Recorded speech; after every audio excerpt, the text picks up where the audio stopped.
Deleted session, January 23, 1980. Now, good evening. We will be making an analogy here, so understand it as such. Your body consciousness is like the consciousness of any animal, alert, above all, optimistic, focused in the present, as you understand it, glorifying emotion and erect. In excitement and inquietude, the body seeks to use itself. The body consciousness enjoys its own expression. Meet thee running up and down the stairs is an example of the love of excitement and activity, with which both men and animals are innately endowed. Animals enjoy being petted, stroked, loved. They react in their own ways to suggestion, to the tone of your voice, to your expectations of their behavior, to your treatment of them, and in that regard, your body consciousness responds to your conscious treatment of it. For this analogy alone, meant to further develop your joint understanding of the relationship between your conscious mind and your body, we will make further points. Think of your body for the purpose of this discussion as a healthy animal. Think of the human animal, only that the word animal carries all of those beneficial colorations that you hold when you think of other species.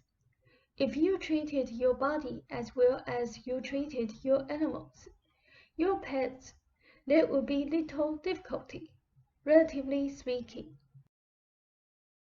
There is no need here to again outline the barrage of negative cultural beliefs with which indeed your civilization has an overabundance.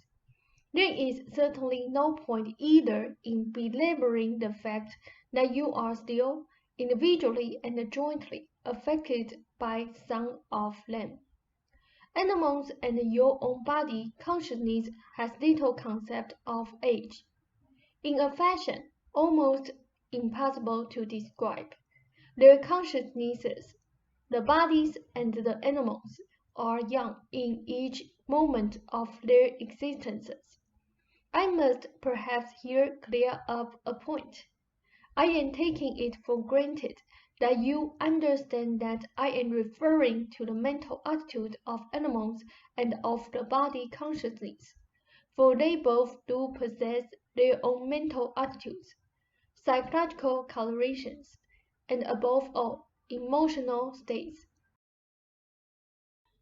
You can learn much about your own body consciousness, and therefore, to some extent, about the nature man, by observing the behavior of your pets or other animals, and you can to some extent learn from their behavior, and therefore, to some extent, counteract any susceptibility to negative beliefs.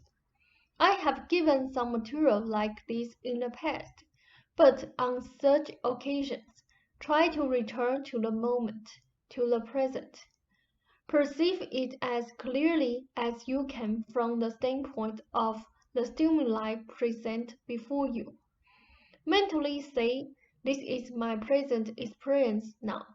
Then, if you find yourself exaggerating any unpleasantness without that moment, and projecting it into the future, you stop and say, that is not a part of this present moment. In the terms of my bodily reality, those dire imaginings, whatever they are not real. My body can only respond to the present. I will not overlay that present by borrowing trouble that in this moment has no reality. Such imaginings frighten the body consciousness, as you might frighten an animal.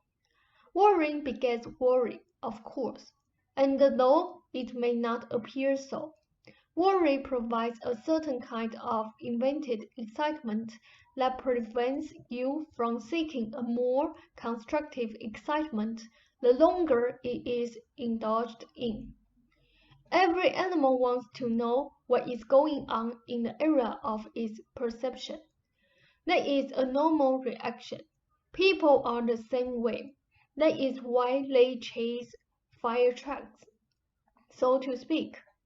Not necessarily because they are looking for tragedies, but because of life's great curiosity. And also because life enjoys variety and the unusual. It is quite natural then, for example, to want to watch the news on television, and in the same way and for the same reason.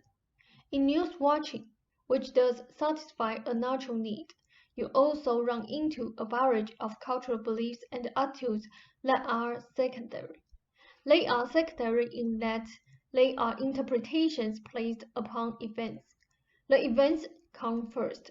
The body consciousness watching the news would think, if it thought as you do, what activity, what commotion, what excitement, what a conglomeration of smells and sights, what a congregation of my fellows, running and chasing, rising and falling, even living and dying, what a sensual barrage of activity, and how juicy it all is, since, relatively speaking, I sit here in my cozy cave, knowing my super bone, peacefully, with a rug at my feet, my belly full and my bed nearby.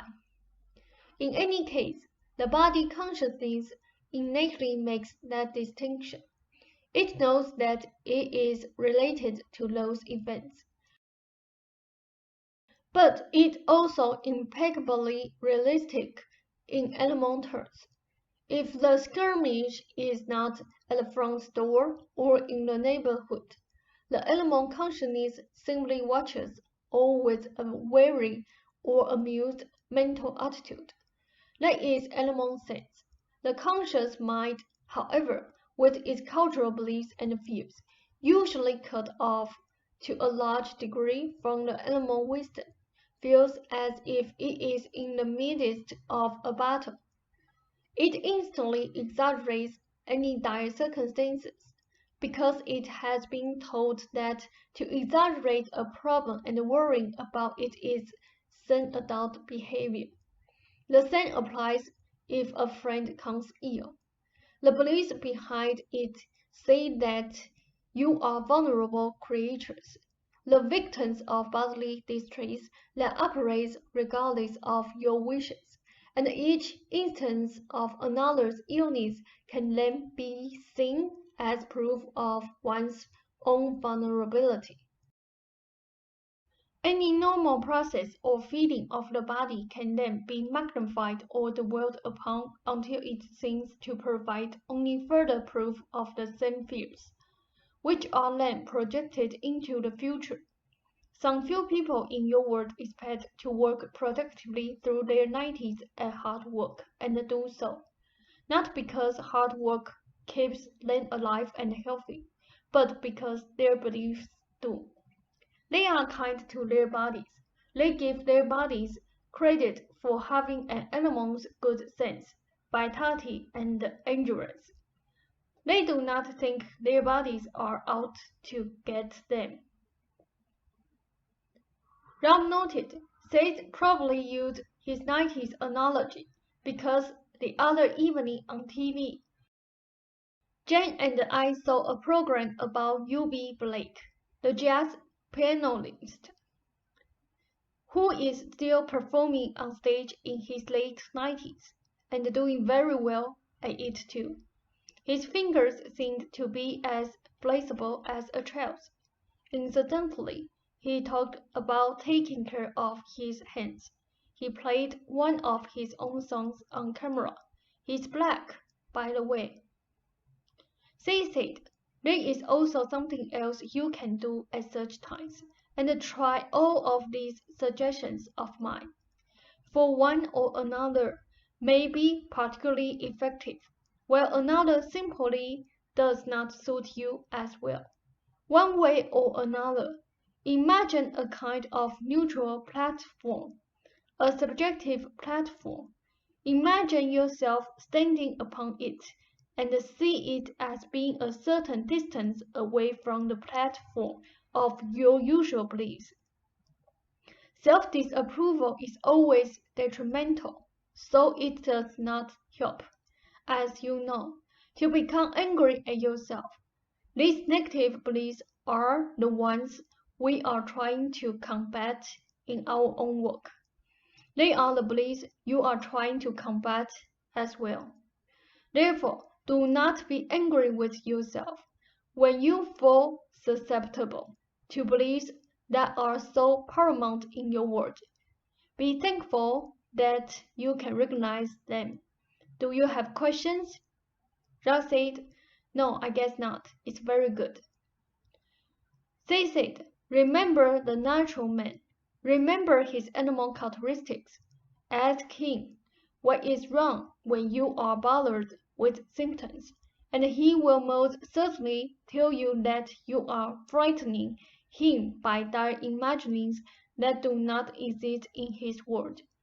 He understands the nature of death, as in their way all animals do, but he does not understand frightening pictures of imagined illnesses that do not exist in his present, or worries about death that is not as yet to be encountered.